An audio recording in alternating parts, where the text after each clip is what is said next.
Zaman sudah semakin maju. Elon Musk sudah mikir bagaimana bisa tinggal di Mars.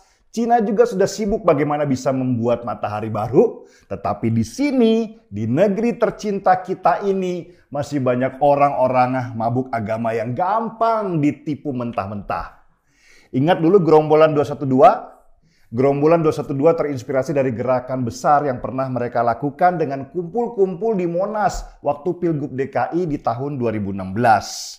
Karena panitia 212-nya kaget, wah yang kumpul banyak nih. Mulailah otak bisnis mereka bekerja. Padahal mereka waktu kumpul-kumpul itu mengatasnamakan agama.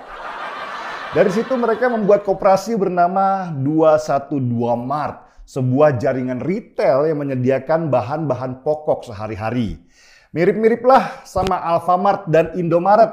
Tapi karena mereka tidak banyak yang paham bagaimana sistem retail itu bekerja, akhirnya beberapa toko pun tutup. Yang ngenes itu yang terjadi di Samarinda, Kalimantan Timur. Saking semangatnya ingin membela Islam, beberapa orang niat untuk bikin 212 Mart di sana. Dan gak tanggung-tanggung, langsung bikin di 3 titik. Pusat pun merestui, tapi tidak memberikan arahan yang pasti. Dan akhirnya terkumpullah total lebih dari 2 miliar rupiah dana masyarakat yang berinvestasi mulai dari 500 ribu rupiah sampai 20 juta rupiah per orang. Sialnya, orang yang berinvestasi itu nggak paham bagaimana model investasi. Mereka hanya transfer saja ke sebuah rekening yang mereka percaya kalau orang itu ulama. Kan nggak mungkin menipu mereka. Permasalahan kemudian datang ketika para panitia yang terdiri dari orang-orang yang ngerti agama tapi nggak ngerti investasi ini bingung. Ini duitnya mau dikemanakan? Mau dikumpulkan di mana? Mereka kasakusuk sampai muncul seseorang yang sama agamisnya dengan mereka menawarkan diri untuk menjadi rekening penampungan mereka. Maka dari duit itu dibangunlah 212 Mart. Berjalan terseok-seok selama 2 tahun dan akhirnya si agamis tadi kabur, nggak tahu kemana jejaknya. Ramelah mereka yang kemarin investasi dan berharap duitnya kembali.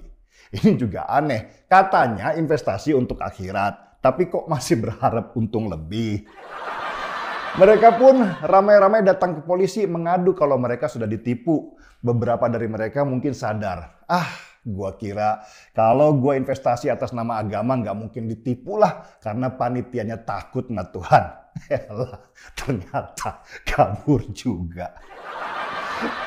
Nasi pun sudah menjadi bubur saudara-saudara. Dan peristiwa penipuan atas nama agama ini mungkin kejadian keribuan kali yang terjadi di Indonesia. Tapi banyak yang nggak sadar-sadar juga. Kenapa begitu mudah menipu atas nama agama? Ini yang menarik. Agama selalu diidentikan dengan kebenaran.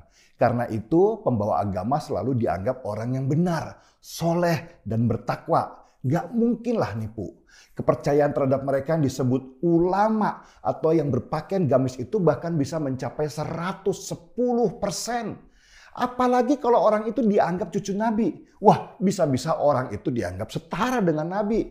Jadi kenapa harus tidak percaya ketika ada orang yang membawa agama sebagai jalan perjuangan?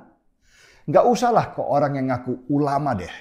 Lihat kotak amal di warung-warung dengan gambar pesantren atau masjid diantah berantah. Banyak orang yang tersentuh hatinya. Mereka menyumbang tanpa ngerti uangnya akan disalurkan kemana. Dan akhirnya terbongkar sudah kalau puluhan ribu kotak amal di Indonesia ternyata dananya disalurkan ke banyak lembaga radikal. Yang terbaru juga ada donasi buat beli kapal selam. Ini yang bikin ketawa. Lah, harga kapal selam standar saja diperkirakan sekitar 4 triliun rupiah. Mau donasi berapa juta umat? Apalagi yang donasi cuma kirim duit 1.000-an, 10.000-an. Kapan bisa terkumpul 1 triliun rupiah saja? Akhirnya ya terkumpul juga lah mereka 1,2 miliar rupiah. Jauh banget dari harapan. Mau disumbangkan tapi TNI Angkatan Laut nolak. Terus duit donasi itu akhirnya dikemanain? Ya dikantongin lah. Nggak mungkin juga dikembalikan ke para penyumbang. Kapan umat beragama ini mau pintar sehingga nggak gampang dibodoh-bodohi atas nama agama? Ketika umat beragama menggunakan akal mereka dalam beragama. Agama itu petunjuk, sebuah kompas untuk memberikan arah yang benar dalam kehidupan. Dan untuk memahami bagaimana kompas itu bekerja, kita harus menggunakan akal dan pengetahuan kita. Gak bisa asal imani saja. Akhirnya kalau asal imani saja, ya jadinya bodoh berjamaah. Ustadznya buta, jamaahnya juga buta. Mulailah berpikir bahwa orang beragama itu harus pintar. Bukan hanya pintar membaca kitab suci, tapi juga pintar di dalam ilmu dan teknologi. Kalau kalian bodoh terus, ya begitulah. Kalian akan terus dijadikan objek kapital buat orang-orang seperti Yahya Waloni yang sudah bodoh, tapi terus menebarkan kebodohannya tanpa ada rasa malu dan dengan penuh kepercayaan diri. Setuju? Puasa tinggal 12 harian lagi. Nanti sesudah buka kita angkat secangkir kopi.